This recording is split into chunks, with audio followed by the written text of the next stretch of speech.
Devenir écrivain, c'est une décision d'enfant tellement lointaine, tellement ancienne que je n'ai jamais imaginé, enfin j'ai toujours voulu écrire, comme on écrit lorsqu'on est enfant, on écrit des choses, des petites choses. Et puis après, progressivement, on décide de devenir écrivain, mais c'est une décision très très ancienne. Alors maintenant, il y a des cours, enfin je n'aime pas du tout cette idée de creative writing ou d'apprendre. Le seul apprentissage, c'est la lecture. C'est la lecture et puis les tentatives solitaires, c'est un travail absolument solitaire. Je ne peux pas ou je ne veux pas écrire sur un endroit que je n'ai pas vu, donc je vais sur tous les endroits, même parfois pour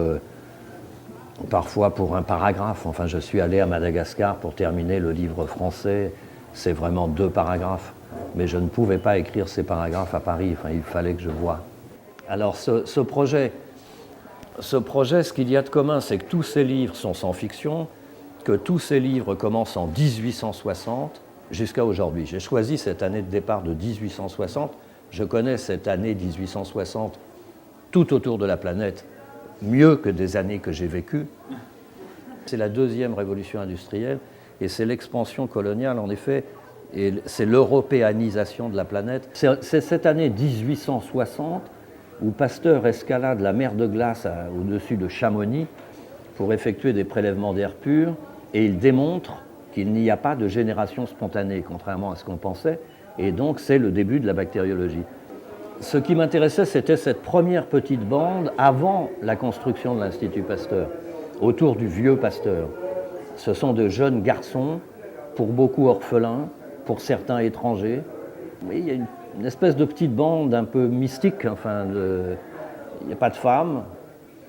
Et donc au début, c'est avec le vaccin anti-rabique, enfin contre la rage. Et à partir de là, ces jeunes gens appliquent la méthode pasteurienne, et donc ils sont très courageux. Mais c'est lié au développement des moyens de transport, c'est ça qui est intéressant. C'est lié à l'invention du navire à coque en fer et à vapeur, c'est lié au percement du canal de Suez par Ferdinand de Lesseps, parce qu'avant, on ne pouvait pas bondir sur une épidémie, l'épidémie était terminée. Alors que là, effectivement, dès qu'il y a une épidémie dans le monde, ils bondissent, ils arrivent avant la fin de l'épidémie, et donc ils essaient d'appliquer cette méthode pour avoir leur nom en latin appliqué à une bestiole, puisque la peste s'appelle Yersinia pestis en latin.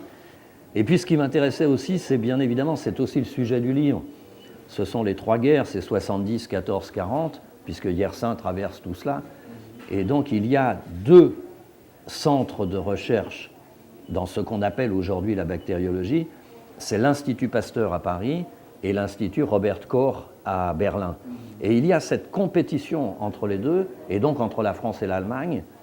Et justement, à chaque fois, il y a une équipe de l'Institut Pasteur et une équipe de l'Institut Robert Koch qui bondissent sur les épidémies pour essayer d'être les premiers. Et le titre, pour moi, c'est ça, Peste et choléra. C'est que la peste, c'est une victoire de l'Institut Pasteur, donc de la France, que le choléra, c'est une victoire de l'Institut Robert Koch, donc de l'Allemagne. Ça aussi, c'était intéressant pour le livre, parce qu'il a un point de vue suisse, il est un peu neutre. Oui. Bon, ces livres sont beaucoup construits sur le modèle plutarchien des vies parallèles. C'est-à-dire que souvent, je prends 2 personnes, plusieurs fois. Alors, il y a des couples principaux, Malcolm Lowry et Trotsky dans Vivant. Mais il y a aussi des parallèles plus petits, plus discrets, mais en prenant à chaque fois 2 personnages et en rassemblant leur vie.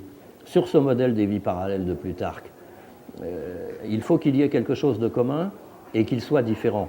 C'est une œuvre de moraliste, le travail de Plutarque.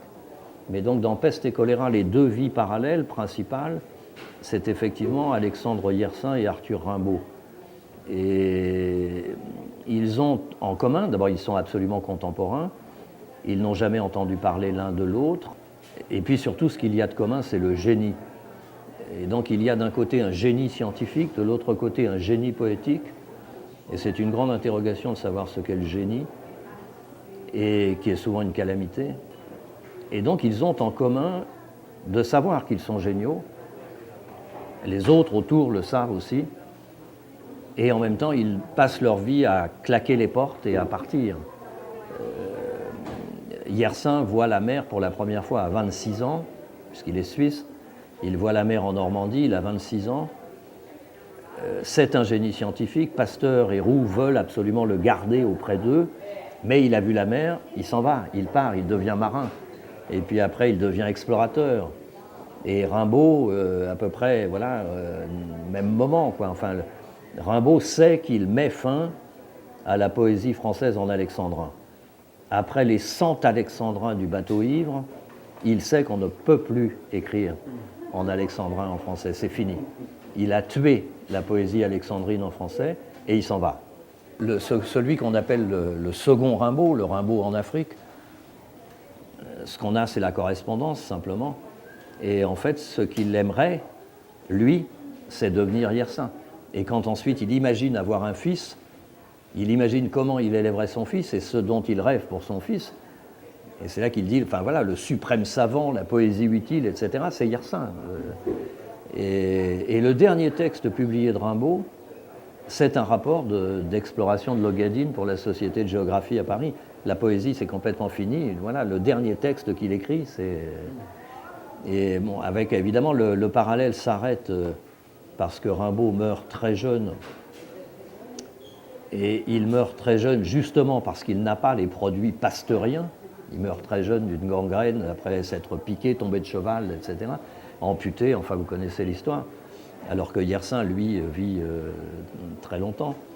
Ok, Monsieur Deville, je vous remercie beaucoup. Et je vous remercie.